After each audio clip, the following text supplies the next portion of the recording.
lembur. Kebutuhan ke kehidupan oge memang dicukupan ku juragan Barkah. Aki wani kageteun ningali Bah Gordah ngabebengkang di leluhur lemah.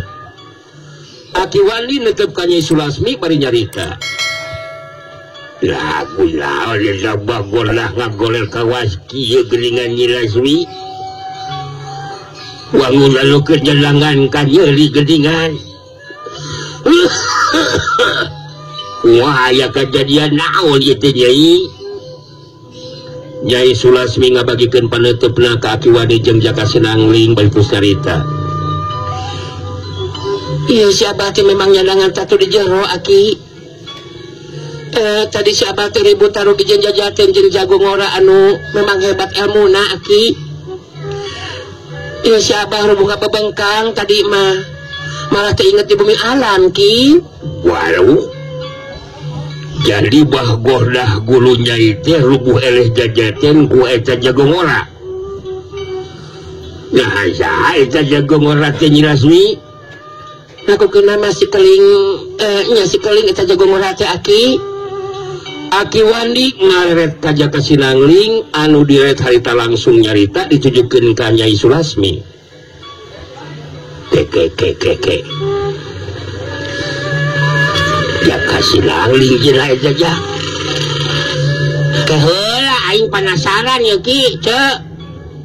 Dia cek maneh ieu si Abah guru maneh teh rubuh eleh jajaten ku jago ngora anu ngaran si Keling. Terus terang aing kaget anjir. Bener eta omongan maneh teh cek, anu tarung jeung si Abah guru maneh teh ngaranna si Keling. Nya memang bener. Saha Aki Wandi bet asa kakak ningali ayeuna geuningan kuring mah Aki. Nah saha eta si Jaka teh Aki. Cari kabulu diwanohkeun ku Aki. Tah ieu teh tabib sakti Nyai adalah nama Jaka Sinangling. Benar disebutkeun incu Aki ieu teh. Ulah ningali sapeda masih keneh rumah aja Nyai. Da ilmu nama lain lalabora Nyi Lasmi.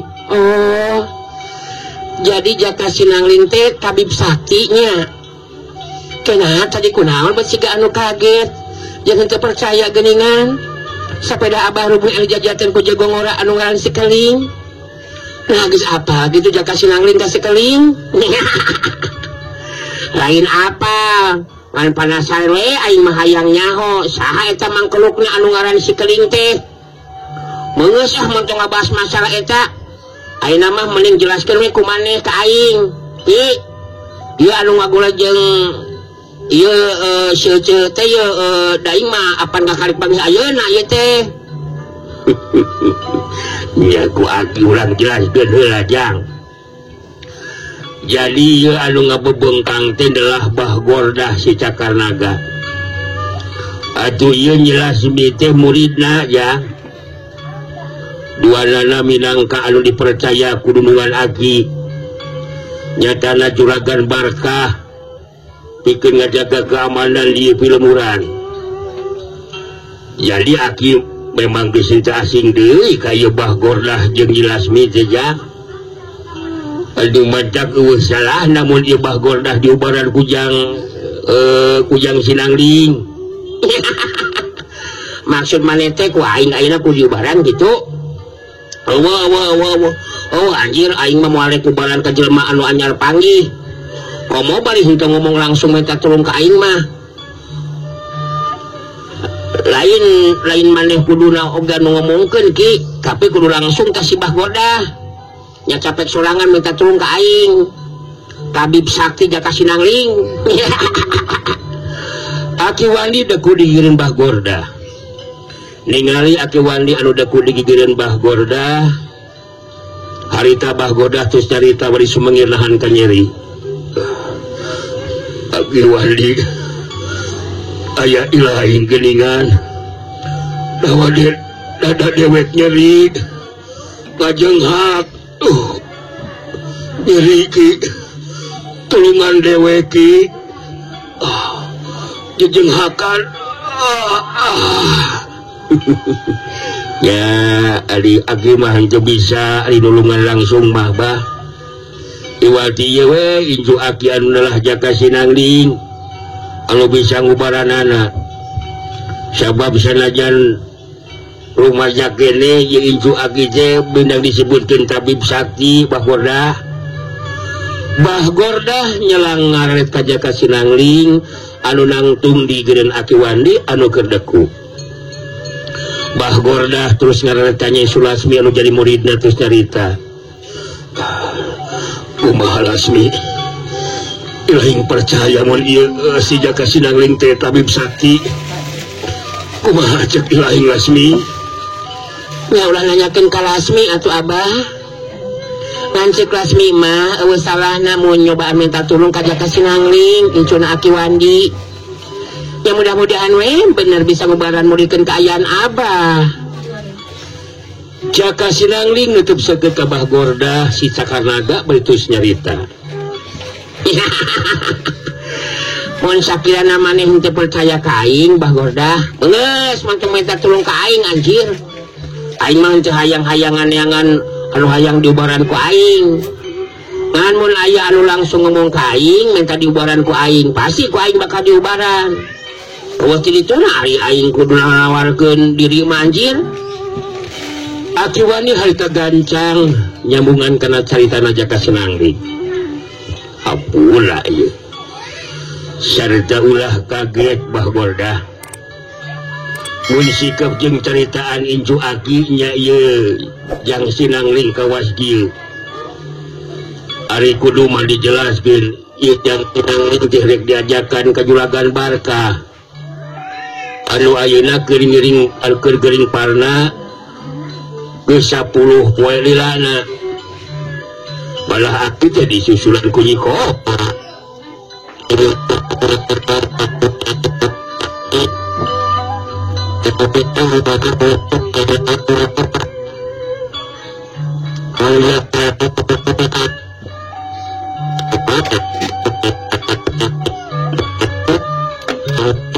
Barang Juragan Barkah Bah Gordah sanajan depan ku perasaan cangcaya ngeunaan jaka sinangling anu cek aki wandi mah cenah tabib sakti. Tapi Bah Gordah ge memang geus taya di pilihan anu sejen. Kapaksa kudu nyobaan minta tulung diubaran ku jaka sinangling. Harita Bah Gordah netep ka jaka sinangling betus nyarita di barung sumengir nahan ka nyeri. Ka jaka sinangling anu harita ngantalkeun dampalengan katuruna kana lebah dadana Bah Gordah si Cakarnaga. Kejadian saterusna memang mata kaget pikeun anu ngabandungan.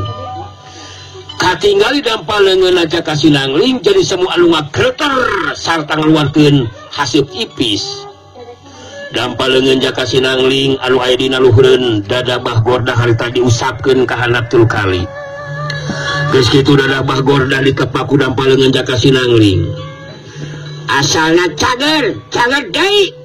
Waras waluya maneh Bah Gordah, hasok udang. Montong asa-asa hasok ulang anjir. Montong epes we Bah Gordah. Bah Gordah si Cakarnaga bener-bener kaget anu lain dikieuna. Manehna asa henteu percaya kana naon rupa anu karanapan ku dirina dina waktu harita. Sabab ka nyeri dina dadana anu kabeundangan ku gempuran panarajangna Sirawing dadak sakala harita leungit ka nyerina. Bah Gordah harita langsung ngoneal hudang bareng jeung jaka sinangling anu harita cengkat langtung. Menang sajongjongan mah Bah Gordah tacan bisa cumarita. Masih keneh kebaku kaget. Sedengkeun Nyai Sulasmi ningali anu jadi guruna bisa ngoneal hudang. Liuk kacemprak harita terus cerita. Kumaha Abah? Nyaan leungit ka nyeri jeung kasakit teh Abah? Walah, edan hebat benar-benar luar biasa. Langsung leungit ka nyeri dina dada dewek teh Lasmi oi. Waduh, ilaing nyata memang tabib sakti sinangling. Dewek asa kakara ayeuna manggihan tabib sakti anu seperti kieu mah yeuh. Sakali ngubaran tato di jero dewek bisa langsung cager Aki Wandi ilaing bagja Aki Wandi boga cumi bana kemampuan anu hebat seperti kieu maki cek Aki gentong ditinggali sepeda masih keneh rumah aja yang incu Aki yang Sinangling teh memang bener-bener tabib sakti kita tadi lain saukur ngajanteng kepuguh gitu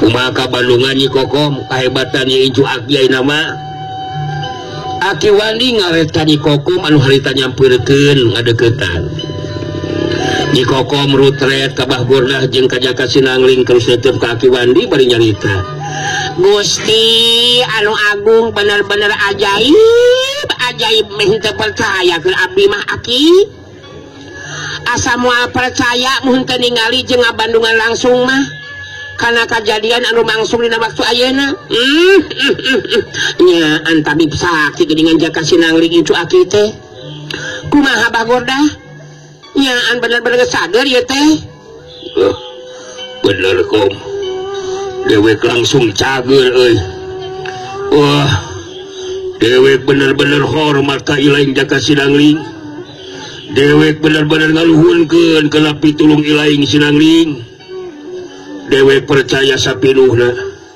sanajan ilaing masih keneh rumaja tapi kemampuan ilaing memang sajajar jeung tabib sakti Sinangling dewek benar-benar suka jeung bagja bisa ditepungkan jeung ilaing Sinangling nya ari maneh geus percaya mah kana kemampuan aing syukur we bah jadi ari aing mah moal rek loba ngomong anu penting mah nu dicaritakeun ku aing dibuktikeun jadi kenyataan tah ayeuna maneh ge cager aing mah rek mantuk di we jeung si Aki kumaha rek mantuk ayeuna ieu teh Ki Jaka Sinangling ngaret ka Aki Wandi anu direret terus ngajawab ya ulang terus jadilakan barkah we ayeuna mah Jaka Sinangling tah jadi kitu we Bah Gordah Aki marek terus nepungan juragan barkah ieu teh Bah Gordah si Sakarnaga geus cengkat tangtung kangaranan geus kahutangan budi ku Jaka Sinangling anu geus kubaran ka manehna harita Bah Gordah jadi neuneun rasa hormat ka Jaka Sinangling anu mibana kemampuan ilmu sajajar jeung tabib sakti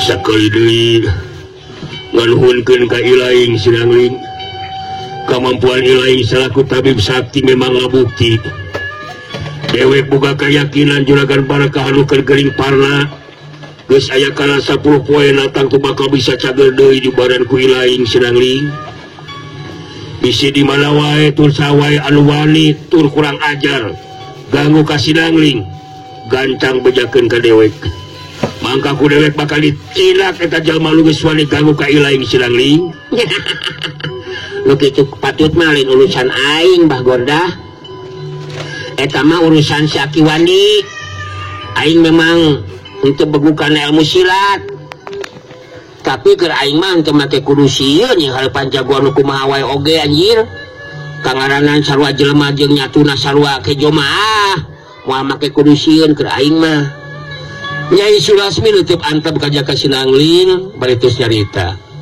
Sinangling kuring nganuhunkeun sabab nyata andika geus kubaran guru kuring Bah Gordah nepikeun ka bisa pulih di kasehatanana ieu kajadian mangrupa kaayaan anu munggaran keur kuring mah bisa ditepungkeun jeung tabib sakti Jaka Sinangling ayeuna bisa terus tepungan juragan barkah mah sok we atuh dapat sina oge pada nungguan engke kuring jeung Bah Gordah bakal datang nyusul ka ditu geus kitu mah harita Aki Wandi jeung Jaka Sinangling katut Nyi Kokom terus arinit tinggalkeun eta patempatan nyata rek terus ka imana juragan barkah tunda anu kacarita caturkeun harita di Banjarwulung manggali sababaraha poe ti sanggeusna kajadian di puncak Pasir Palagan kakara dina poe harita bisa datang nepungan Ki Buyut Ireng anu keur di baturan ku Cengkai jeung amberkuk si Mandal Maut Ki Buyut Ireng diuk dina kursi khususna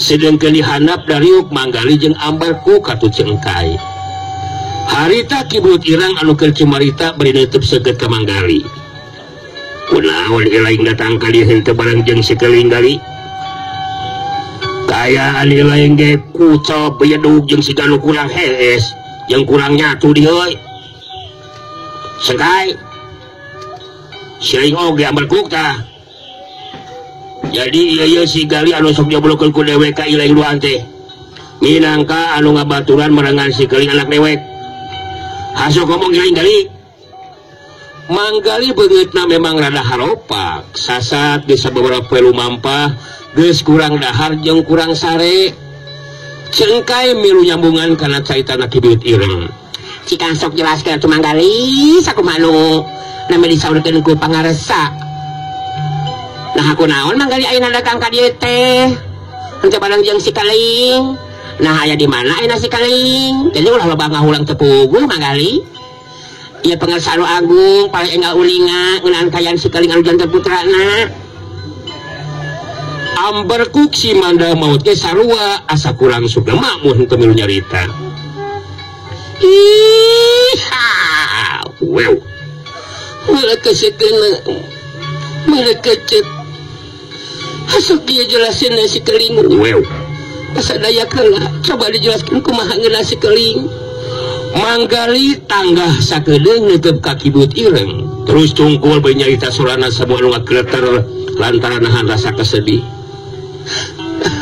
jadi iya kieu ieu teh bah pangna buru-buru datang ka di oge nyarek ngajelaskeun ka abah rek ngajelaskeun naon gali bejaan heula kumaha sengkai kudu kumaha nyebut mun mangsana adu harapan nyarita jeung dewek asok bejaan kayaknya jadi kieu ieu teh manggali geus jadi kadang tuan anu lumaku dia mangsana tatulangung macang krama cacarita poma omat kade nyebut kaya dudungan urang sararea teh nyaeta pangaresa anu agung jadi sok sanajan geus lama atawa kasup kulawarga tetep we dina sebutan mah henteu dibeda-beda jadi manggali kudu nyebut teh pangaresa anu agung ulah nyebutkeun abah cik sok tadi anu jelas nya punten we karek ayeuna namanya karek ayeuna apa